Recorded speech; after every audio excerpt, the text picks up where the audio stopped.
Attentive teaching, advocating calm, cultivating resilience. How about some bite-sized wisdom to help you get through the week? This mindfulness snack is brought to you by the Attentive Teaching newsletter. Visit attentiveteaching.com to subscribe today.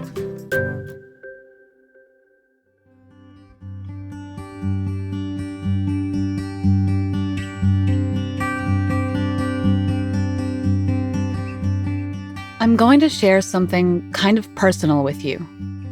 The other day, I was feeling really stressed out and anxious. My mind was racing, and I couldn't pinpoint exactly what was making me so upset. A wave of angst just took over me, and I knew that my rational, cognitive brain was out to lunch. My emotional brain had taken over. For another version of myself, this kind of hyper-arousal might have caused me to spiral into a depression that could have lasted for hours, if not days. Perhaps you've experienced something similar. But as I sat there, burrowing into my own suffering, I was able to remember a practice called radical compassion, which one can achieve via the R.A.I.N method. This term, R.A.I.N, was coined by psychologist Brach in her book, aptly called R.A.I.N, A Practice of Radical Compassion. Tara is also a proponent of Buddhist mindfulness meditation, so there's an aspect of mindfulness in her method. Here's how it works. R stands for recognize. First, you need to recognize what is happening to you. Maybe you've heard the phrase that we like to say at Attentive Teaching, name it to tame it. It's like that. By making yourself take a second to be mindful of your feelings, to give them a name, you're already inviting your cognitive and rational brain back into the discussion and forming new neural pathways. A is for allow. Allow the experience to be there, just as it is. I like to think of this as acceptance also, being comfortable with being uncomfortable.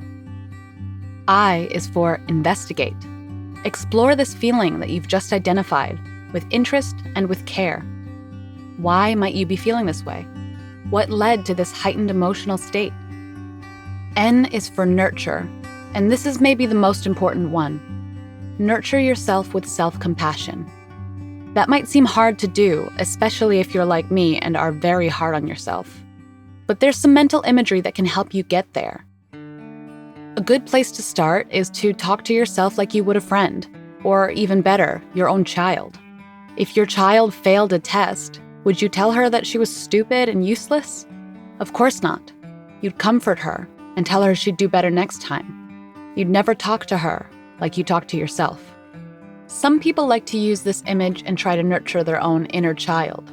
But what has worked for me was to imagine myself, as I am now, comforting the me who was crying in bed. It felt like I was acting like a sister to myself. I imagined an external me hugging myself, drying my eyes, tucking my hair behind my ears, and saying soothing things like, "You're upset right now, and that's okay. You can cry, it's good for you. It helps you release cortisol, which builds up during stress. Don't you feel better now that you've let it out? Let's get you up and wash that pretty face of yours. That's it. And now that we know what's bothering you, we can deal with it, but we don't have to focus all our attention on it. Don't let this ruin your day. Come on now, you have a deadline. That's it. I'm so proud of you. You're so strong." It might feel a bit unnatural to treat yourself this way, but I'm telling you from experience, it worked for me and it might work for you.